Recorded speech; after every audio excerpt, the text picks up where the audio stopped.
was in class Thursday morning and we were setting up an installation for one of our art projects, and there was a kitten in the bushes. You can kind of see them around like behind the Calder Art Center, and I don't know, I usually just think they're cute because you're excited because there's cats.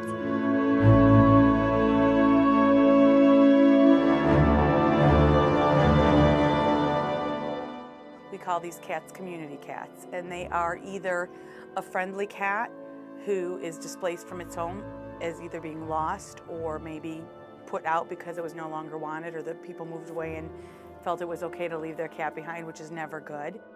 One time when I was in a studio for my honors class, we actually saw a guy going back with a couple of live traps, and a girl in our class asked her professor, why does that guy have traps with him? So she had to explain to us that a lot of the art students will get cats and then they'll get sick of them, or they just don't have time for them anymore. So they'll release them into the wild and not really care about their well-being anymore. Part of the problem is that we have a throwaway society. The notion somehow that you can have an animal, be it a cat, a dog, a ferret, or whatever, as long as it's convenient to you, is reprehensible. And I think probably at college campuses across the United States, there are colonies of feral cats because somebody, in their complete disregard for the welfare of an animal, just negligently decided, I no longer want this creature, there it goes.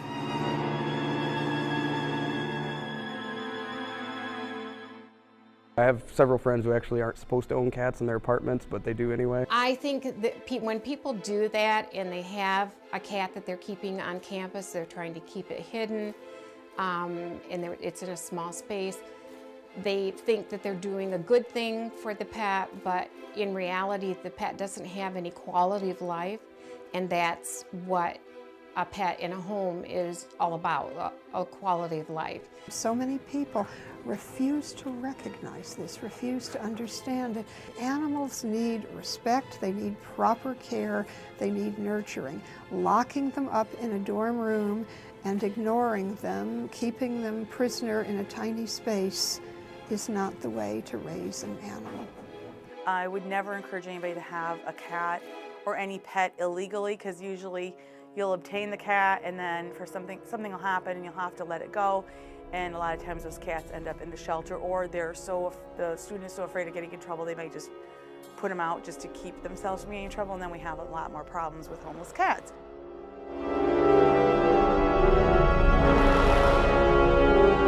I think they should be spayed or neutered if you're not going to be able to monitor them, if you're not going to keep them as your own pet or like as an indoor pet, just because you don't want to create a bigger problem or a bigger population and then not really have the means to take care of them.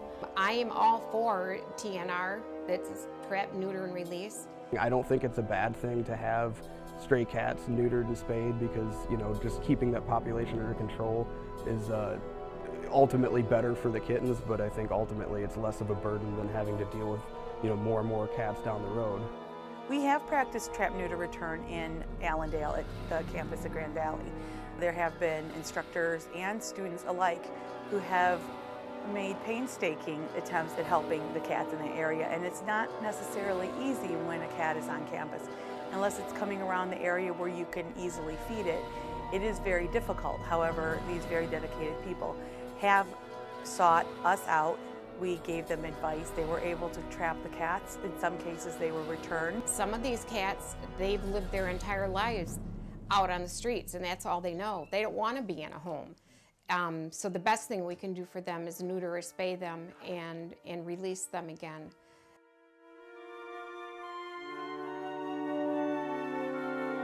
If you're going to become a pet owner, you have to make a lifetime commitment, that is the lifetime of the animal, and to remain a responsible person. A good cat owner is going to have all the needs of the cats met physically, and regular vet checks, fresh food and water daily, plenty of stimulating toys, a lot of love.